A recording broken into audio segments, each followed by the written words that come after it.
All sorts of ghosts can haunt our businesses, from missed opportunities, forgotten content, neglected relationships that are all but decaying away.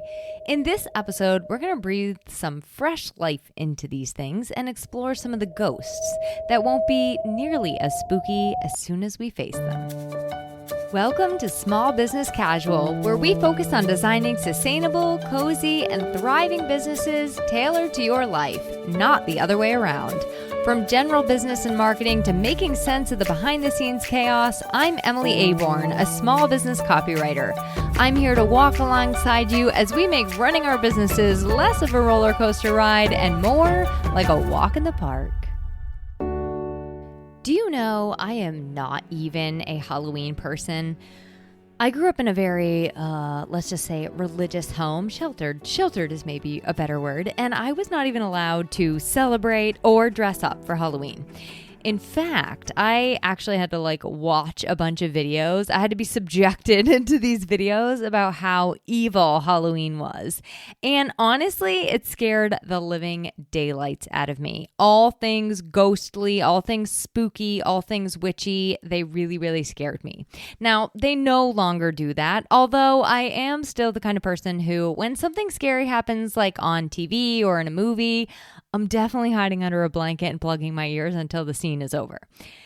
All right, funny story for you. When I was a freshman in college, a whole bunch of my friends were going to a haunted corn maze. And this was my first haunted experience ever. I went to school in Ohio. Corn mazes were ample. And like I said, I'd never been anything haunted. So I was like, okay, sure, I'm game. So we started with a scenic hayride. As the sunset melted into the horizon, we grabbed ourselves some piping hot, spicy hot apple cider, and then we get into line to enter the haunted corn maze. Now, this was about the most hellishly frightening thing I've ever subjected my heart to date. There were people dressed as clowns, as little children, but with old people faces. They were chasing us around with chainsaws. They wrangled us into a old bus at one point, and they were revving up the chainsaw to chase us out the back of the bus. I mean, it doesn't matter that the chainsaw didn't actually have a chain on it. It didn't matter to my brain that these were only actors. I was horrified. Petrified. At one point, I was cornered. This was back in the actual corn part of the maze. I was cornered by this short, ghost-looking old man child thing. And I decided that I was going to be courageous and not be so scared. So I turned around and I look at this thing in the face and I'm like, I've babysat children scarier than you. Wrong thing to say, Emily. Wrong thing to say when these actors are trying to be super scary. Chainsaw revs up like you read about, and I just run off screaming like a child. So even though that's my funny Halloween story, but even though I'm not really a Halloween girly, definitely not a pumpkin spice, get me my plaid and mums out person, I still enjoy every year on this podcast bringing you a spooky theme to the episodes of the month.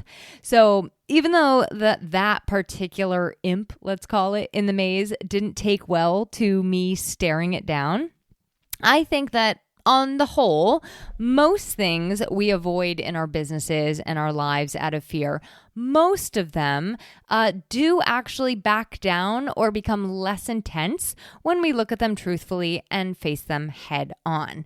So today, I thought it would be fun to focus on the ghosts in our businesses, the areas of neglect and missed opportunities and relationships and content that's just over there decaying.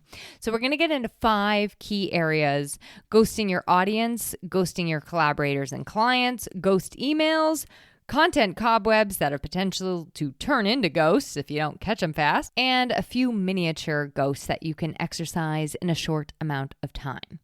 Then, of course, we'll pick the ghosts that we're going to tackle first, stare down first, and get to work. And as I like to do, I want to make sure this episode stands the test of time. So I'm going to introduce myself, and if you're not new here, you know how it goes. But if you are new here, hello, I'm Emily Aborn, small business copywriter creator, host of this podcast, Small Business Casual. I'm also, one thing I do love about fall and Halloween season is that I get to wear socks again, like truly lovely, comfy socks. I am a huge fan of the right socks. I actually just got a whole bunch of new ones because my favorite ones had like really big holes and I just finally needed to replace them all. It's a whole new world for my feet over here. So that's my fun fact for the day. Love socks. You can learn more about me and other fun facts and how I help small businesses to make their imprint at emilyaborn.com. But without further ado, as I always say, let's get into it. And we're going to start with ghosting your audience. In this case, I guess technically the ghost isn't them, it's you, which is even spookier than spooky. Jeez. This could look like a number of different things, but really the result is the same. And that is the person on the other side, the people on the other side, they feel unseen or disconnected from you. So it may look like posting and ghosting, right? Where you're always posting. Maybe you even have it scheduled to post, okay? You're like, look at me, I'm so consistent. Yay, me, I post every day. But you don't reply to the comments on your posts or the comments to your stories, or but whatever the case may be, you don't engage back with other people. I can't remember whose page I was on recently, but I commented on something that they had posted. And in my head, I said to myself, well, they'll never see that. Or if they do see it, they'll never reply to that. And if they do, it'll probably be like 3 weeks from now, and I will have no idea what I said, what we were even talking about. For me, that is really annoying, and I would imagine that it's annoying for other people.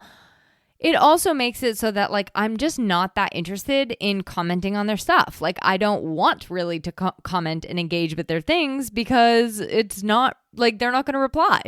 And I can't even be sure that they even saw it.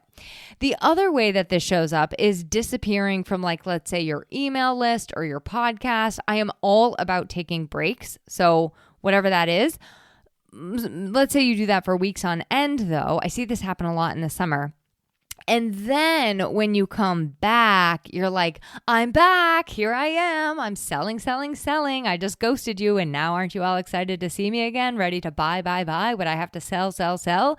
That is another kind of form of ghosting your people. And it can also just show up in like little subtle ways where you're failing to pick up what other people are putting down or not following through with leads, or you're not listening to them or their struggles or their troubles or that kind of thing. The problem with this over time is that it does erode people's trust in you. It decreases the desire to engage with you in the first place. It leaves them feeling ignored or unseen or like unvaluable members of your community. And we don't want that, right? Womp, womp, womp. That's like that. When I comment on someone's post, I'm like, they don't reply. It's like, womp, womp. So let's face those ghosts. Let's face us, the ghost in this case. And just some real easy breezy things that you can start doing today. One thing I just started doing again in the fall, because I needed to get back on track too, okay, with my consistency. So I created a platform check-in list. And on that list, I wrote down all the platforms that I'm on that I would like to be consistent on a daily, weekly, etc. whatever. And then I put a checklist under each one. So it depends on the platform, but it's things like reply to comments, share to my stories, make a post, reshare someone else's post, whatever those things may be, pitch to a podcast if I'm talking about like the Podmatch platform. So this may not work for you. But if it does, the key is just to find a way to be consistent and then like have that time in your day where you're going to be checking in, you're going to reply, engage, respond to messages, comments, etc. Number 2 suggestion here is batching little bits of time. So I love batching time. And this is where I actually will, like Fridays, for example, I sit down, I dedicate actual time to doing certain tasks. And I have my kind of whole week mapped out like that. So dedicating actual time to create something, but then also making sure that you're dedicating time to sharing other people's things, replying, following up with messages, that kind of stuff. So I do this with emails. I also do it with social media. And I just think it's a really good practice to get yourself into. You also build up like good habits around it. So you're not always checking things and always connected and always on. You have like your certain times of doing things. So it can be really, really helpful, not just for responding to people and making them feel seen and valued, but also for helping yourself stay out of distraction mode with these tools. Lastly, you can bring these platforms, these things back to life with stories and actually like being curious and engaging with other people and asking questions, interacting. Like this is all a conversation, right? So interacting with the people on the other side to re-spark that communication rather than just those like, hello, I'm back. Have you missed me? Here's a sales pitch. So my first reminder for us in the ghosts in our business is to not vanish into the shadows or let your people vanish into the shadows by neglecting to respond to them. Next up, we have ghosting clients and collaborators. If I had $1 for every time a client or collaborator ghosted me, or like a potential one, let's say, I would be in an entirely different tax bracket. I'm pretty dedicated to not ghosting people I'm working with, and I have some serious systems in place, cue the spreadsheets, to make sure that that does not happen. Every now and then, though, one slips through, and following up or following through, ignoring one of the questions accidentally or forgetting to check in or confirm something, it slips through the cracks. No big deal if it happens once in a while, right? Once in a while is fine. But if this is a regular occurrence, if you are, sending proposals to people and consistently not hearing back from them, or vice versa, people are sending you proposals and you're not ever responding, or you're working on a project with somebody, whether it be a client or a collaborator, and it's just like you can't get any communication out of them. What you're looking at is stalls in timelines. You're looking at your reputation suffering, and eventually it's going to impact the business as a whole. And I want to say that referrals are going to thin out a little bit, right? And they might even run dry. If you are not reliable and dependable on getting people what they need when you say you're going to, that can erode your reputation over time. What really grinds my gears is when clients do this to me as their collaborator. Let me wheel out my soapbox. My timeline, you see, my timelines are not just like made up. They're not just pulled out of my armpit. They're not just free for all. I intentionally book people into my schedule so that I can fully focus on the projects that are on my plate, so that I do not overbook myself, right? So I can pay attention to the people that I have committed to. My projects usually take like 2 weeks, sometimes 3 weeks, or sometimes they're ongoing things. And so I make sure that I book accordingly to give everybody the time and attention that they paid for.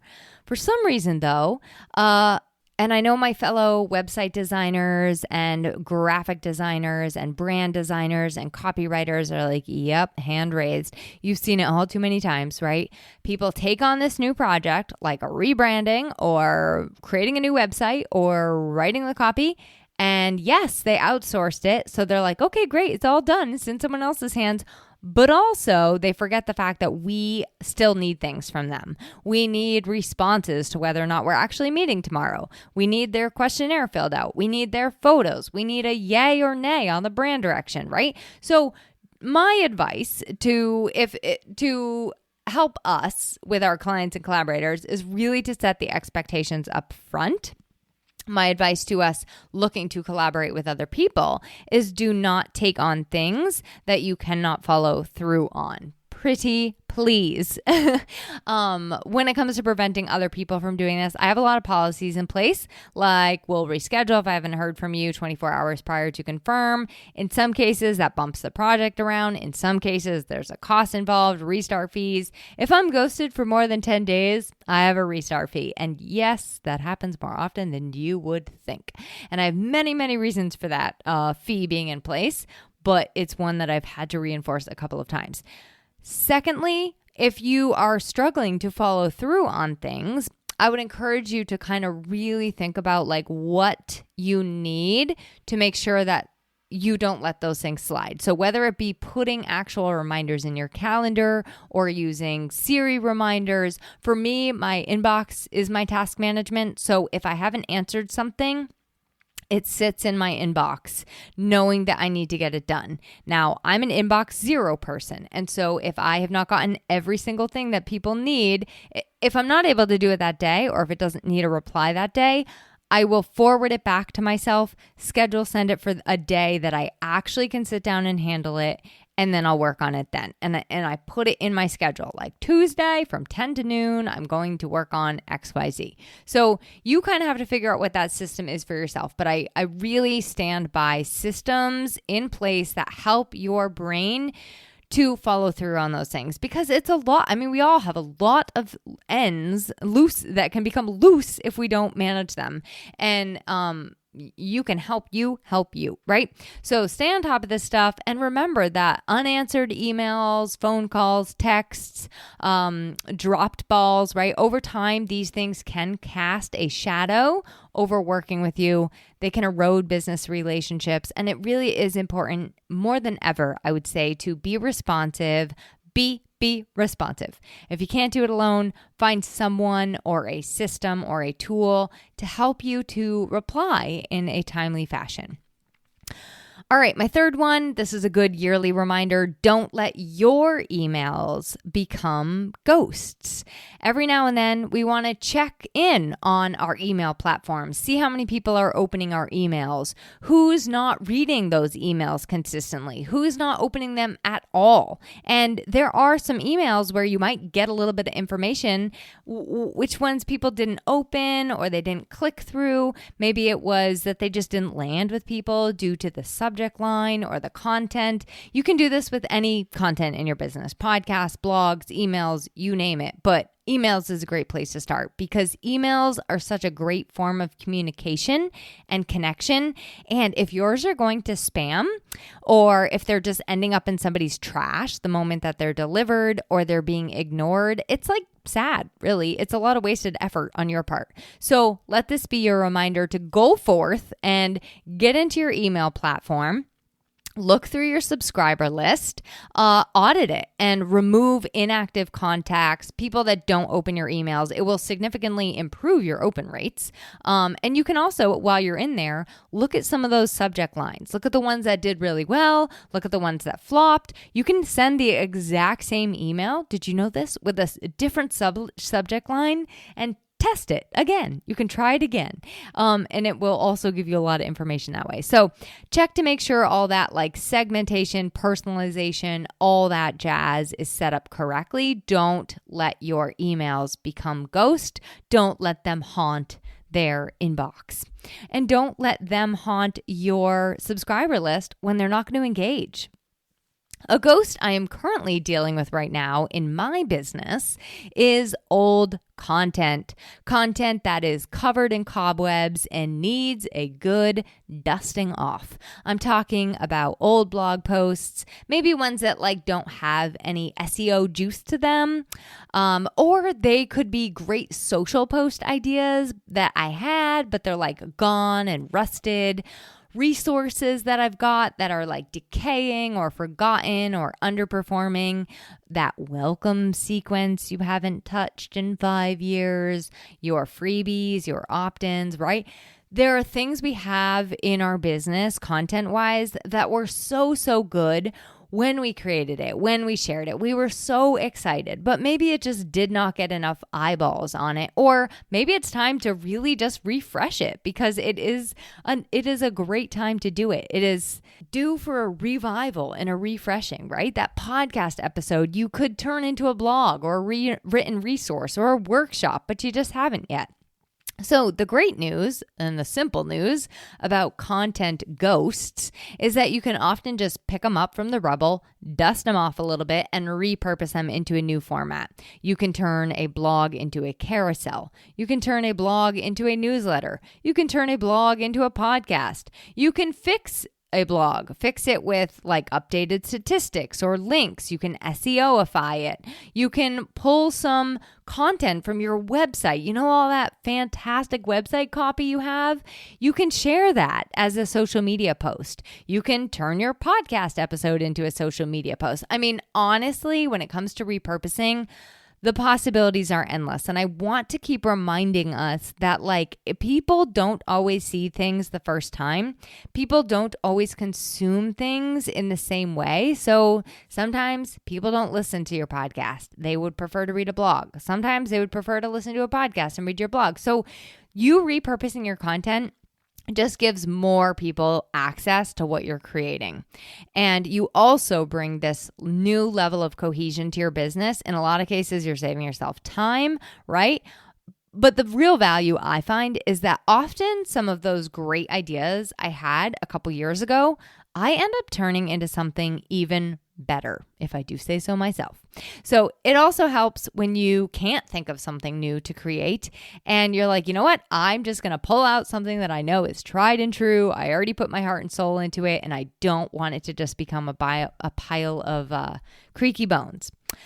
All right. And wrapping up, we're going to wrap up with just some like little extra little ghosts in our business. And as I'm saying this out loud, I'm like, I guess technically this is number 5 because I had 10, but I didn't want to spook you by saying I had 10 things. So here are 5 more to the 5, but we're going to fly through them. I promise. These are just little ghosts. Products and services that don't sell anymore, or they don't generate profit or revenue, or you just forgot them entirely. I have so many things like that. I'm like, oh yeah, I forgot I offer that thing, right? Or maybe it's time to let it go because it doesn't light us up anymore. That's okay too.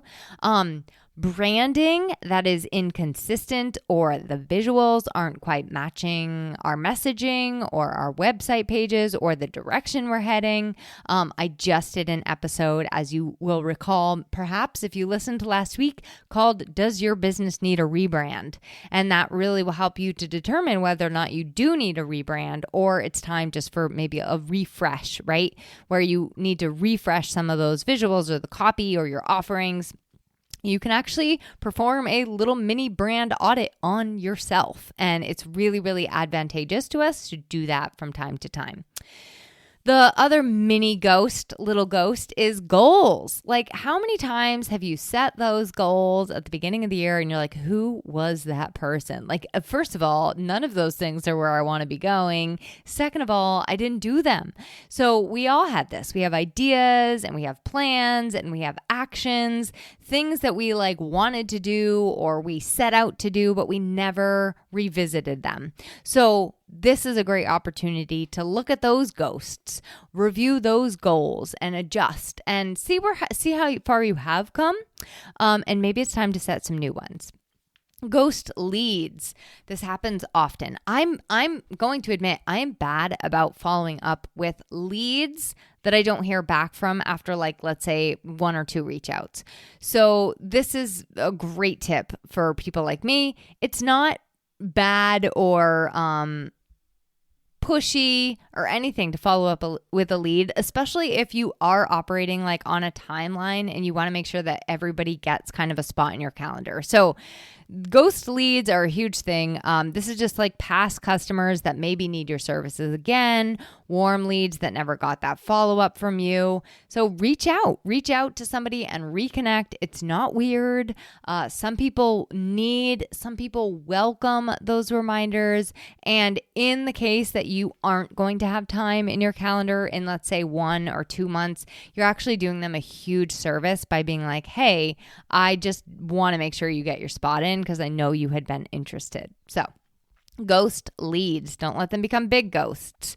And then the last one under here is processes, like just, I guess, inefficiencies in our business. And I lump this in, I put in like old workflows, like workflows that you have that are just, or ways of doing things, I guess, that are just not working for you. Software, forgotten automations that you might have in place. Oh my gosh, that happened to me. I'm like, why is it sending these reminders? Because I just forgot that I had this automation in place. So, and the other one that I find wildly beneficial, this also helps keep my bank account in check, is to go through my subscriptions list and look at any tools, any software, any technology, any groups I'm part of that I no longer want to be part of, right? Like those auto charge things. So go through your subscriptions. I have them in a document. Some people put them, they'll just go through their credit card bills. And I think there's also like an app that helps you do that too. But those things can creep up, pun intended, real fast and end up costing you a lot of time, money, energy, etc. So go through those inefficiencies, those processes in your business and get rid of the ghost. Exercise them. Okay, a couple little tiny things to look those ghosts in the eye, show them who's boss. No sage required to get rid of these ghosts. But the first one I would say is just like making sure that you prioritize. So looking at like all these things we talked about today, which ones are costing you the most? Which ones are costing you the most in lost revenue or time or energy? Which ones are costing you the most in mental angst or anxiety, right? So prioritize and start with those. Look those ones in the eye first. Then you're going to want to systemize. You can use, like I talked about, systems that work for you. So whether that be calendars or customer management systems, CRMs, right? Or checklists that can help you to track engagement, when you're going to update your content, that kind of thing.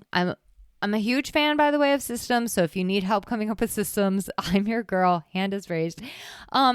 Thirdly, to exercise these ghosts, revive some of those old relationships. Reach out to clients or collaborators or leads that you've ghosted and just ask how things are going. It doesn't have to be awkward or weird.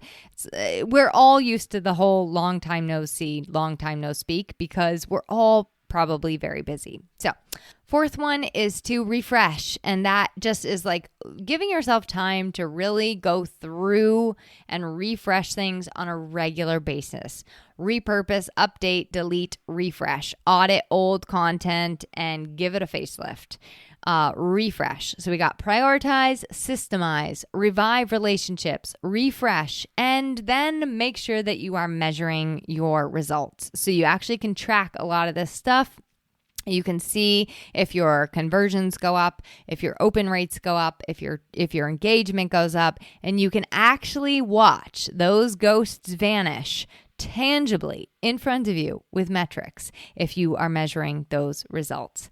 So my encouragement for you this week is to pick a ghost that is scariest in your business and look it in the eye, engage with it, reply, update, reconnect, streamline. And then I would love to hear your ghost exorcism stories on social media. So make sure you find me. I primarily hang out on Instagram and LinkedIn, and it's at Emily A. Bourne in all the places. I would love to hear from you. And on that note, I will chat with you next week where we're going to get into a really spooky topic, the dark side, more like dark sides of AI. Thanks for joining me on this week's episode of Small Business Casual. If you love the show, make sure to rate, review, and share it with a frazzled business owner that you care about. Because this shouldn't feel like a roller coaster ride, more like a scenic train ride with snacks. Don't forget those snacks.